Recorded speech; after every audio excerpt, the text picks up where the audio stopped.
پتہ چلا نہیں 12 بجتے ہی نوٹیفیکیشن آ سکتا ہے، بڑی خبر آ سکتی ہے، بڑا فیصلہ ہو سکتا ہے، اور اب یہ پریس کانفرنس ہو رہی ہے اور الیکشن کا بھی موسم ہے. الفت بھائی نے خاصے موڈ شوٹ بھی مانگ لیے ہیں، تو بس حاضر ہوئے ہیں آپ کے پاس کہ گورنر پنجاب نے جس طریقے سے اپنے آپ کو کنڈکٹ کیا ہے ایک آئینی قانونی طریقہ کار پہ، اور اپنی آئینی اختیار کو استعمال کرتے ہوئے انہوں نے اعتماد کے ووٹ کا کہا، اور جب اعتماد کے ووٹ کا کہا تو اس وقت سیشن چل رہا تھا.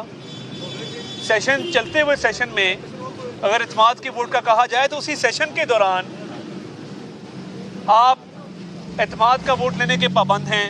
اگر سیشن نہیں چل رہا تو اجلاس بلا کے اعتماد کا ووٹ لینے کے پابند ہیں. آپ کو 48 گھنٹے بھی دیے گئے ہیں.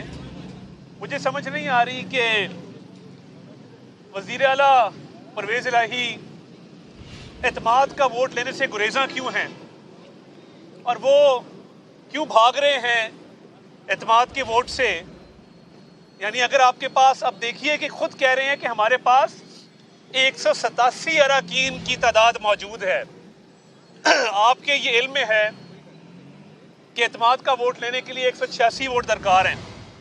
ایک شخص اپنے منہ سے کہہ رہا ہے کہ میرے پاس 187 ہیں، اس کا مطلب ہے کہ ان کے پاس اعتماد کا ووٹ لینے کے لیے مجوزہ اراکین کی تعداد اور اکثریت موجود نہیں ہے. اب یہ بڑی افسوسناک بات ہے کہ ایک راہ فرار اختیار کی جا رہی ہے، آئین کو پامال کیا جا رہا ہے، آئین کی خلاف ورزی کی جا رہی ہے.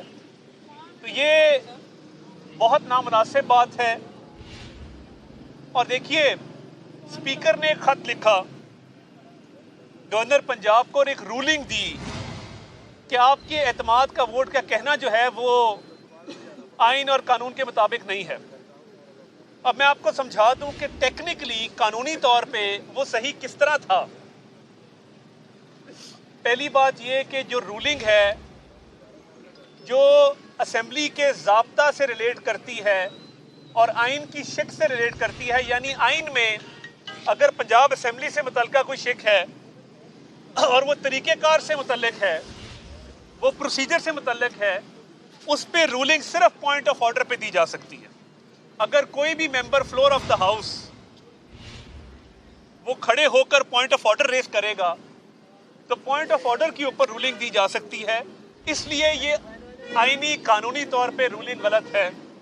اب اس رولنگ میں منظور بٹو کیس کا وہ حوالہ دیا گیا. آپ میں سے بہت سارے ساتھی 1990 کی دہائی میں بھی رپورٹنگ کر رہے تھے، صحافت کے پیشے سے منسلک تھے. آپ اس بات کو بخوبی جانتے ہیں کہ منظور بٹو کو جب کہا گیا کہ اعتماد کا ووٹ لیں، وہ اس وقت وزیر اعلیٰ نہیں تھے. اس وقت کے صدر نے گورنر راج لگایا ہوا تھا. سروپ صاحب یہاں پنجاب میں گورنر تھے، اور اس کے باوجود کہ وہ وزیر اعلیٰ نہیں تھے انہیں 10 دن کا ٹائم دیا گیا اعتماد کا ووٹ لینے کے لیے. اب یہ